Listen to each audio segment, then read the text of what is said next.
welcome back to the channel, Fishing AT, and I'm back at Chesil Beach. Not where I'd intended to go. I was planning to fish at Cogton today, but I got into the car park at Cogton and you couldn't park. It was absolutely rammed.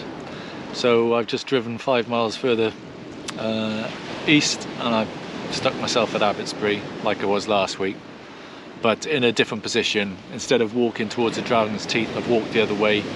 I've walked about half a kilometre and I'm basically fishing almost in front of the houses that are to the right of the boardwalk as you look out to sea. It's 3 o'clock in the afternoon. It's what day is it today? It's Tuesday, 15th of August. It's very hot. It's 21 degrees. High tide is about 7:30 tonight, so the plan is to fish up to high and then fish down to low into darkness, and we see how we go. It is absolutely packed here. It is like Brighton Beach down there. There must be 200 people, and they're pretty much to the eye, as far as the eye can see that way, as well towards Cogton. So here I am. You've got these cottages. If you walk right when going out to looking out to sea, and then you go back, then you've got the basically where the kites are. Behind that you've got the boardwalk and the Abbotsbury car park. So baits today, I've got fresh ragworm and lugworm for real fun fishing.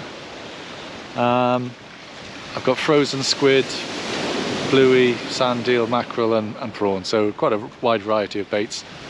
Fishing 3 rods. Here we go. On the right hand rod I've got a loop rig with size 4 hooks, rag and squid. On the middle I've got a big bait up and over, 3/0 pulley, 3/0 pennel with prawn and squid. And on the left hand rod I've got a size 1/0 pulley pennel with rag and squid as well. So basically probably be like last week, be scratching around, trying to pick something out, and really just nice to be out.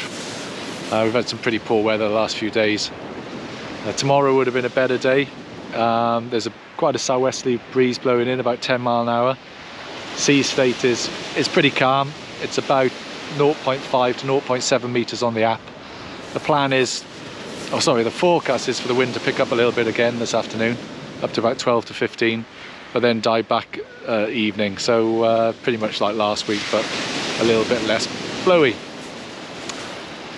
Anyway, I don't think I've ever seen it so busy. But then I suppose the first nice day for a week or so, everybody's out.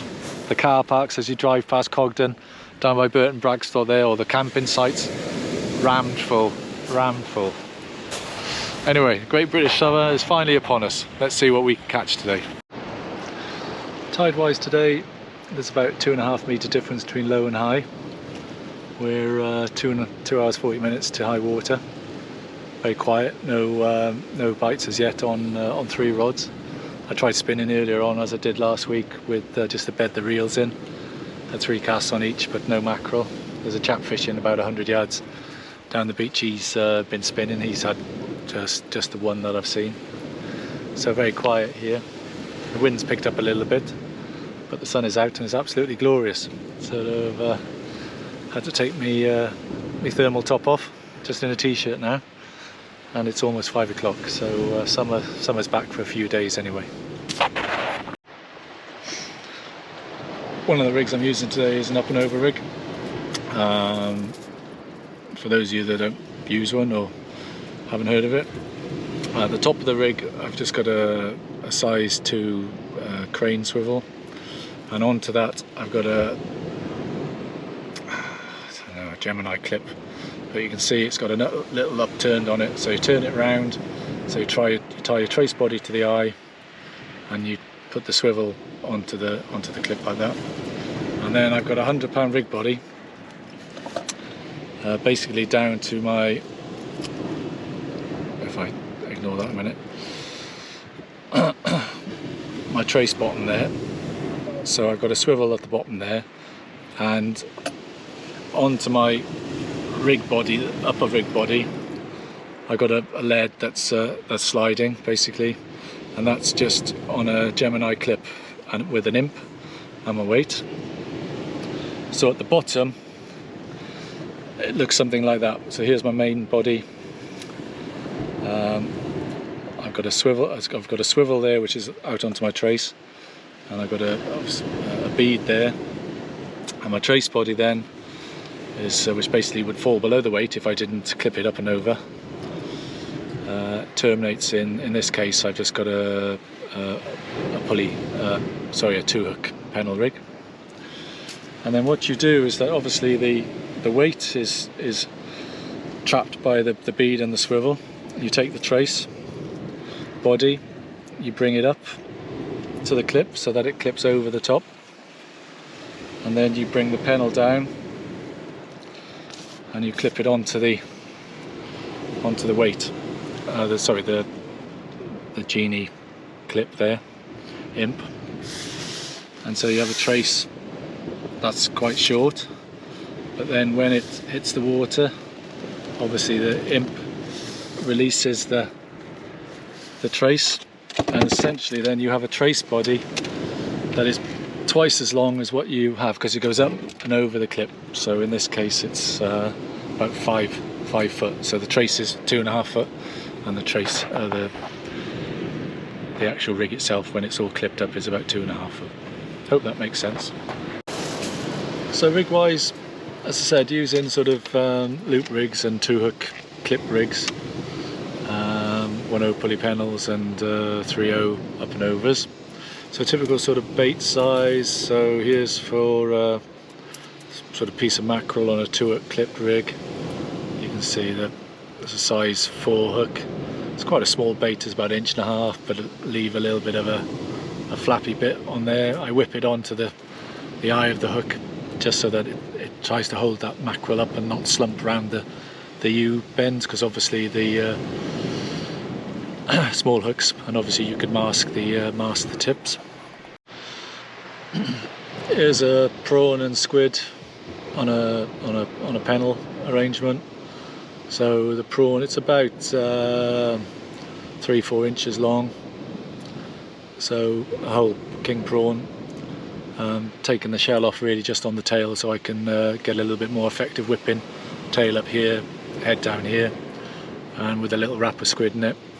Before I send it out, just puncture a few holes on it with a bait needle just to try and release the juice. So that's a bigger bait on an up and over.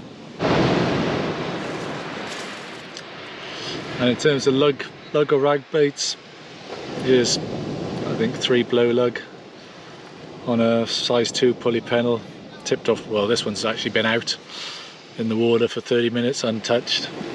I am using a few pop-ups, but a couple of the early baits were getting a bit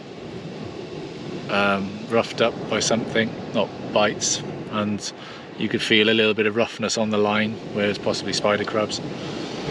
So yeah, that's a sort of typical size 2 pulley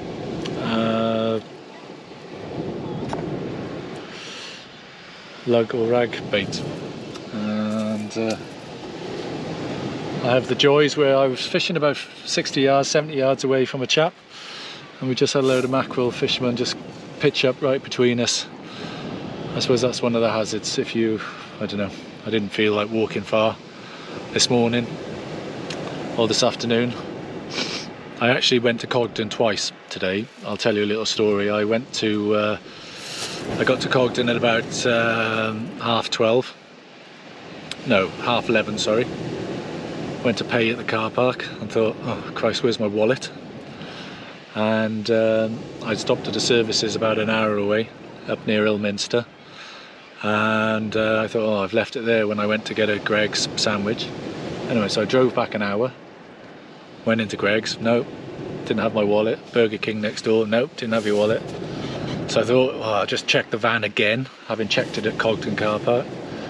And my wallet, I opened up the side door of my van to just put some stuff back in my boxes that I bought, and I must have put my wallet on the back seat, and it had slipped down the back seat by the side of the van in this like little hell hole, I'll call it, because I couldn't find my wallet first time round. So yeah, so I drove back to, that's when I drove back to Cogden. I got there about 2ish or whatever it was, 1:30, 1:45, and it was packed.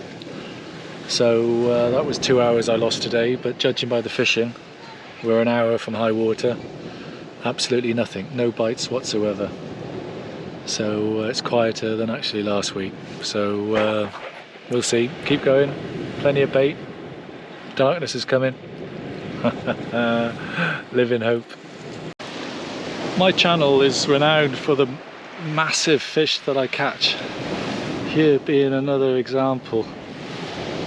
That's a Smoothound. You can see the spots, starry Smoothound. He's about 10 inches long. Little baby one. Took on a size 1.0 pulley pennel. He was hungry, rag and squid. A blank saver. It's 40 minutes before low water, high water. Let's put this little baby back. Beautiful little specimen. Can't say I had a classic Smoothound fight off that one, but anyway, it's the first fish. Love it.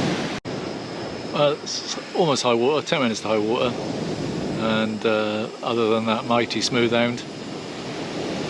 Nothing's troubled the scorers this afternoon. Today's catch and cook is naked big eat katsu curry. I've got my water on the boil, and that'll probably be the best bite I've had all afternoon. What can I say? It's packed down here, more people arriving. People that are parked in between us have already managed to catch the anglers a little bit up the road, so they're not very happy.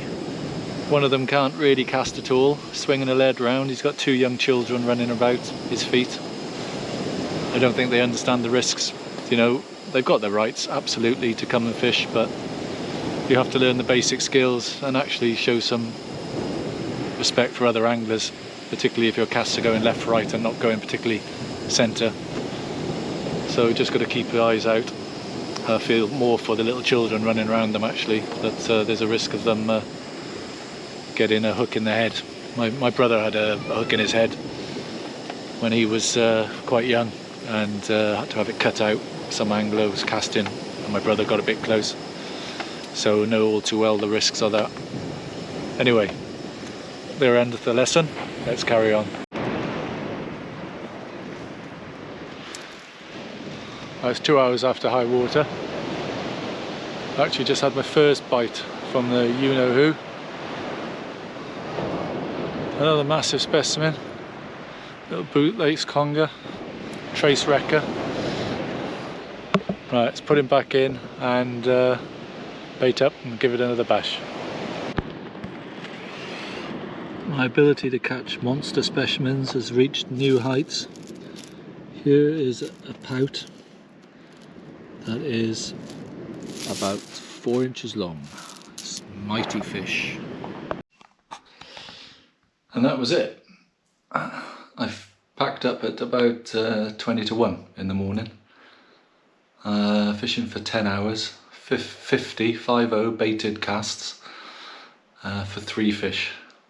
Tough day at the office, as it often is for me at the moment. Anyway, sorry it couldn't have been more entertaining from a fish perspective, but that's often how it goes. Thanks to everybody who watches the channel and takes the time to make comments and likes and subscribes. Really appreciate that. So until the next time, if you're fishing, tight lines, be safe, and hopefully we'll see you all again next week. Take care now, bye.